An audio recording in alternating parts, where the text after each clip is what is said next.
नमस्कार। आप सबका पोटभरे क्लासेस में स्वागत है। मैं अशोक पोटभरे आज आप लोगों के समक्ष एक नए कंटेंट, नए विषय के साथ उपस्थित हूँ। आज का मेरा विषय कंटेंट है क्लासरूम मैनेजमेंट। क्लासरूम में स्टूडेंट और टीचर की भूमिका, कक्ष प्रबंधन पर आज हम चर्चा करेंगे। इसके पूर्व मैंने जो वीडियो प्रस्तुत किया था टीचिंग मैनेजमेंट पर, जिसमें हमने शिक्षक की भूमिका को उसमें प्रस्तुत किए थे कि टीचर की क्या भूमिका होती है। आज हम ये देखेंगे कि क्लासरूम में शिक्षक और स्टूडेंट की क्या भूमिका होती है। आप लोग अगर मुझे देख रहे हैं, वॉच कर रहे हैं, आप मुझे विभिन्न माध्यम से देख रहे हैं, व्हाट्सएप से देख रहे हैं या लिंक के माध्यम से देख रहे हैं या आप फेसबुक के माध्यम से देख रहे हैं, तो कृपया करके आप YouTube में अशोक पोटभरे सर्च कीजिए और उसके नीचे रेड कलर से सब्सक्राइबर लिखा हुआ है, उसको पुश कर दीजिए। ब्लैक कलर का हो जाएगा तो आप मेरे सब्सक्राइबर हो जाएंगे, आप मेरे परिवार के सदस्य हो जाएंगे। जैसे ही एक परिवार में मेरे एक सदस्य की वृद्धि होती है, मुझे बहुत खुशी होती है और मुझे और वीडियो बनाने के लिए दुगना प्रोत्साहन प्राप्त होता है। इसलिए सब्सक्राइब अवश्य करें। चलिए आज हम देखते हैं कि कक्षा प्रबंधन किस प्रकार से किया जाता है और क्या क्या बातें महत्वपूर्ण है। कक्ष प्रबंधन में, क्लासरूम मैनेजमेंट में हमें कुछ महत्वपूर्ण बातों की शिक्षक को भी और स्टूडेंट को भी जानकारी होनी चाहिए। सर्वप्रथम हम देखते हैं शिक्षक टीचर का कक्ष में प्रवेश।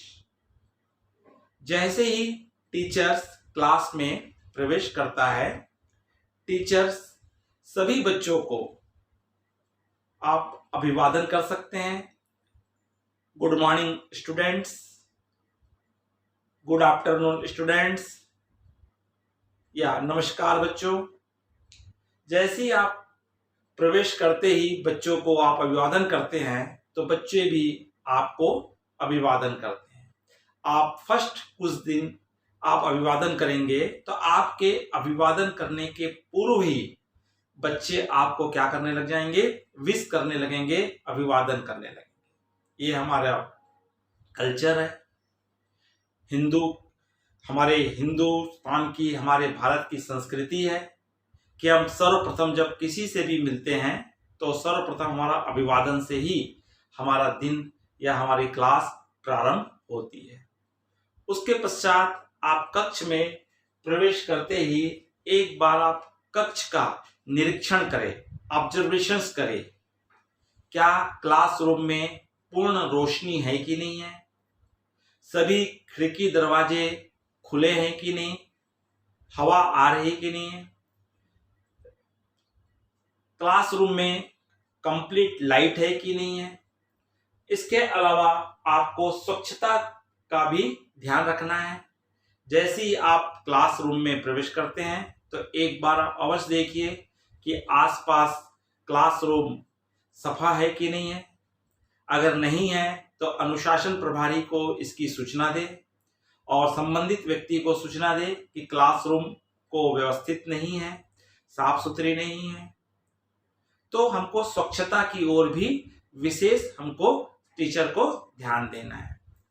उसके साथ ही आप छात्रों का भी एक बार अवश्य निरीक्षण करें कि सभी बच्चे पूर्ण कंप्लीट स्कूल ड्रेस में हैं कि नहीं है और वे अपने सही सीट पे बैठे हैं कि नहीं। वे अपने अनुशासन का पालन कर रहे हैं कि नहीं। तो एक बार बच्चों का भी आप आवश्यक निरीक्षण कर लें। उसके पश्चात आप ब्लैक बोर्ड का निरीक्षण करें। आप क्लास में प्रवेश करते हैं तो उस समय ब्लैक बोर्ड क्या होना चाहिए, सफा होना चाहिए, चाहे ग्रीन बोर्ड हो, चाहे व्हाइट बोर्ड हो, चाहे ब्लैक बोर्ड हो।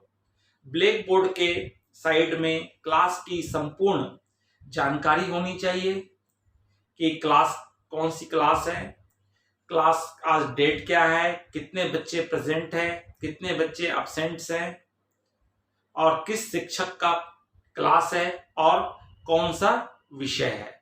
ये सूचना बोर्ड में साइड में होनी चाहिए।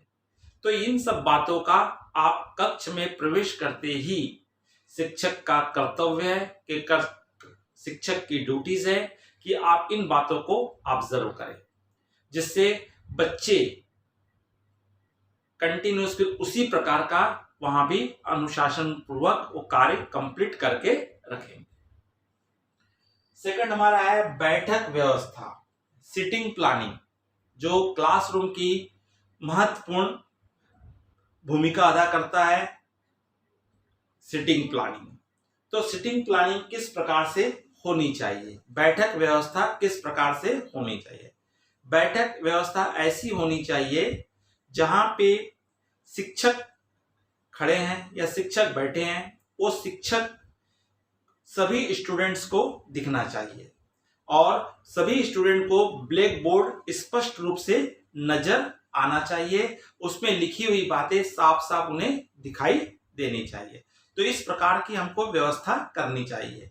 तो आपको बैठक व्यवस्था में एक बैठक व्यवस्था होती है, अगर आपके बच्चे कम हैं तो आप यू आकार के बैठक व्यवस्था बना सकते हैं, जिससे प्रत्येक स्टूडेंट्स को प्रत्येक टीचर देख सके और प्रत्येक टीचर्स का बच्चों के साथ कांटेक्ट बना रहे। या आप गोल आकार में बैठ सकते हैं, अगर आपका बेंच को गोल आकार में लेकर के बेंच के चारों ओर बच्चों को बैठा सकते हैं और एक जगह हम डाइनिंग टेबल में जिस प्रकार से बैठा जाता है। या बड़ी क्लासरूम है, ज्यादा बच्चे हैं तो बैठक व्यवस्था रो में किया जाएगा। पहले हमारी रो जो होती है 5 से 6 रो हो सकती है और वर्टिकल्स में और रो सिस्टम्स में आपको बच्चों को लाइन से बैठाना है। इस तरह से बैठाना है कि आपको प्रत्येक स्टूडेंट टीचर्स को सिटी को देख सके। तो सबसे महत्वपूर्ण हमारी बैठक व्यवस्था होती है। इस बैठक व्यवस्था में हमें बच्चों के साथ रोटेशन पद्धति का उपयोग करना चाहिए। रोटेशन पद्धति से तात्पर्य यह है कि जैसे फर्स्ट रो, हमने अगर first row, second row, third row, fourth row वाले सिस्टम से अगर बच्चों को बैठा रहे हैं तो first row, second row, third row, fourth, fifth row, 6 row बनी है। तो लाइन में जो बैठे हुए बच्चे हैं, कई बार क्या होता है कि जो पीछे बैठे बच्चे रहते हैं वो हमेशा अनुशासन का पालन नहीं करते हैं या कंप्लीटेड वर्क नहीं करते हैं और हमेशा उनमें डर बना रहता है और आत्मविश्वास की कमी बनी रहती है। इसलिए आपको बैठक व्यवस्था हर वीकली आपको चेंज करना चाहिए, जिससे कि जो लास्ट रो में बच्चे बैठे हैं वो नेक्स्ट वीक कहाँ आ जाए, फर्स्ट रो में बैठे। तो इससे वह एक सप्ताह तक कंप्लीट बच्चे कहाँ बैठ रहे हैं, फर्स्ट रो में बैठ रहे हैं। तो ऑटोमेटिक उनका जो कॉन्फिडेंस लेवल है धीरे धीरे क्या होने लग जाता है, आत्मविश्वास बढ़ने लग जाता है। और सब ज्यादातर टीचर के पास क्लास में वक्त भी कम रहता है, कम समय का पीरियड्स रहता है, तो उस पीरियड में अगर वो हर बच्चे का निरीक्षण करे वो संभव नहीं है। अगर वो फर्स्ट रो का ही पर वीक अगर वो निरीक्षण करता है, उनकी टेक्स्ट बुक देखता है, कॉपी चेक करता है, एक नजर उनके ऊपर दौड़ाता है, तो ऐसी स्थिति में हर स्टूडेंट को फर्स्ट रो में आना है। तो हमारा टीचर के द्वारा प्रत्येक बच्चों का क्या हो सकता है, निरीक्षण हो सकता है। इसलिए हर वीक रोटेशन सिस्टम अपनाना चाहिए। छात्रों का स्थान परिवर्तन करते रहे। ये पाया जाता है कि जब दो फ्रेंड्स या दो दोस्त अगर आसपास बैठे हुए हैं तो वो हमेशा बात करते हैं, हमेशा डिस्टर्ब करते हैं। अगर टीचर्स पढ़ा रहे हैं तो उस समय भी वे आपस में डिस्कस करते रहते हैं, मित्र होने के कारण, साथी होने के कारण। और सामान्यतः छोटे में बड़ों में भी पाया जाता है। अगर आप कहीं प्रशिक्षण लेने जाते हैं और आप पीछे बैठे हुए हैं, अगर आपके मित्र आप आपस में बैठ गए हैं तो प्रशिक्षण में क्या जानकारी दी जा रही है इसको छोड़ करके आप आपस में ही डिस्कस करते रहते हैं। ये मानव का नेचर्स होता है। तो इसलिए प्रयास ये करना चाहिए कि किसी भी स्टूडेंट को 2 या 3 दिन से ज्यादा आसपास नहीं बैठने देना चाहिए। हमेशा इनकी सीट को क्या करते रहना चाहिए, परिवर्तित करते रहना चाहिए। और कोशिश ये कीजिए कि एक होशियार बच्चे के साथ में एक एवरेज बच्चे को बैठाने का प्रयास कीजिए। तो इससे ये होता है कि जो एवरेज स्टूडेंट्स है वो अगर अपने से होशियार बच्चों के साथ बैठता है तो उसको बहुत ज्यादा मदद भी मिल जाती है और उसको गाइडलाइन भी मिलता है, और इससे उस बच्चे में क्या होने लगता है, प्रोग्रेस भी होने लगता है। तो इस बात का भी हमें ध्यान रखना चाहिए। तो अगर हम कुछ इन बातों को ध्यान रखें तो हम बहुत अच्छे ढंग से कक्ष का मैनेज कर सकते हैं, बच्चों को मैनेज टीचर अच्छे ढंग से कर सकता है। और ये भी प्रयास कीजिए कि प्रत्येक रो के लिए एक क्लास मैनेजर जिस प्रकार से होता है, क्लास कैप्टन होता है, उसी प्रकार प्रत्येक रो में भी एक एक स्टूडेंट को उसका प्रभारी आप बना दीजिए कि उस रो के किसी भी स्टूडेंट को किसी भी प्रकार की समस्या आ रही है, या कोई बच्चा बात करता है, या कोई बच्चा होमवर्क करके नहीं आया है, तो उस सबकी जिम्मेदारी किसकी होनी चाहिए, उस रो के प्रभारी की जिम्मेदारी होनी चाहिए। तो इससे भी अगर हमको किसी बच्चे की जानकारी लेना है तो हम प्रभारी के थ्रू भी हम पूरी जानकारी ले सकते हैं कि किस बच्चे ने होमवर्क किया है, किस बच्चे ने क्लास में एब्सेंट है, किस बच्चे ने वर्क किया है कि नहीं किया। ये सभी जानकारी हमको क्या हो सकती है, समय पे क्लास शिक्षक को, कक्षा शिक्षक को प्राप्त हो सकती है। अगले पॉइंट में आते हैं हम, शिक्षक को छात्रों, स्टूडेंट के प्रति किस प्रकार का व्यवहार होना चाहिए, किस प्रकार का एटीट्यूड होना चाहिए। सर्वप्रथम छात्रों का नाम से पुकारे। प्रत्येक टीचर्स किसी भी स्टूडेंट्स को कॉल करते हैं, आवाज देते हैं, तो हमें उनका नाम लेके पुकारना चाहिए। जैसे प्लीज स्टैंड अप, आस्था, आयुष खड़े हो। तो ऐसी स्थिति में किसी भी का अगर हम नाम लेकर के पुकारते हैं तो उस समय उस बच्चे में या उस व्यक्ति में एक कॉन्फिडेंस आता है कि सर ने मुझे नेम से पुकारा है, और किसी भी व्यक्ति को नाम से पुकारने से उसे बहुत अच्छा लगता है और उसमें अपनत्वपन रखता है। तो इसलिए शिक्षक को प्रयास करना चाहिए कि जब भी बच्चों को कॉल करे, बच्चों को आवाज दे, तो उनका नाम लेकर के पुकारे। हो सकता है स्टार्टिंग में हमें परेशानी हो, हमें बार बार नाम पूछना पड़ सकता है, लेकिन धीरे धीरे हम क्या हो जाएंगे, हैबिचुअल हो जाएंगे, हमें भी अपने स्टूडेंट्स का नाम पता हो जाएगा। तो कभी भी आप उन्हें रोल नंबर से या बॉयज या गर्ल्स के नाम से ना पुकारते हुए उन्हें किससे पुकारा जाए, बच्चों को कॉल हमेशा क्या करें, उनके नाम के साथ या उनके सरनेम के से आप कॉल कीजिए, जिससे बच्चों को भी खुशी होगी और आपको भी, आप भी प्रत्येक बच्चे से क्या हो जाएंगे, परिचित हो जाएंगे। आपको भी प्रत्येक अपने स्टूडेंट्स का नाम क्या हो जाएगा, याद हो जाएगा। छात्रों के साथ समानता का व्यवहार करें। टीचर्स को प्रत्येक बच्चे के साथ जो एटीट्यूड्स करना चाहिए, जो व्यवहार करना चाहिए, वो समानता का होना चाहिए। अगर आपने किसी स्टूडेंट को किसी गलती के लिए आपने उसे डांटे हो, या आपने उसे सजा दी हो, या पनिशमेंट दी हो, अगर वही गलती कोई अन्य स्टूडेंट करता है, अगर आप उसको वो सजा नहीं देते हो या उसे पनिशमेंट नहीं करते हो, तब ऐसी स्थिति में वो बच्चे के साथ क्या हो जाएगा, अन्याय हो जाएगा और उस बच्चे का आपके प्रति गलत व्यवहार हो जाएगा। इसलिए आप प्रत्येक बच्चे के साथ सेम ट्रीट कीजिए। अगर आपको किसी स्टूडेंट ने कोई क्वेश्चन का आपको राइट आंसर दिया है, आप उसको गुड कह रहे हैं, और दूसरे स्टूडेंट ने भी सेम आंसर दिया है तो उसको आप कुछ नहीं कह रहे हैं, तो वहां भी आपको क्या करना चाहिए? गुड देना चाहिए, वेरी गुड देना चाहिए। तो मतलब प्रत्येक स्टूडेंट के साथ आप समानता का व्यवहार कीजिए, जिससे बच्चों की आपके प्रति भी बहुत ज्यादा सम्मान बढ़ेगा और बच्चों के साथ भी सही समय पे न्याय होगा। नियंत्रित शोरगुल, ये माना जाता है कि अगर कोई क्लास बहुत शांत है, केवल वहां शिक्षक की आवाज आ रही है, तो इसका मतलब वो क्लास सही नहीं है। उस क्लास को हम बेटर मानते हैं, अच्छा मानते हैं, जहां पे शिक्षक के साथ साथ छात्रों की भी हमें आवाज आती है।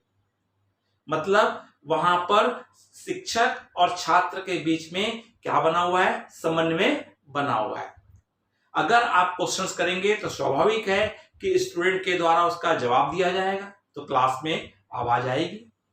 अगर क्लास में बच्चों की आवाज नहीं आ रही है, मतलब सीधी सी बात है कि एक पक्षी ही चल रहा है, केवल टीचर पढ़ा रहा है, बच्चों की तरफ से कोई रिस्पॉन्स नहीं है।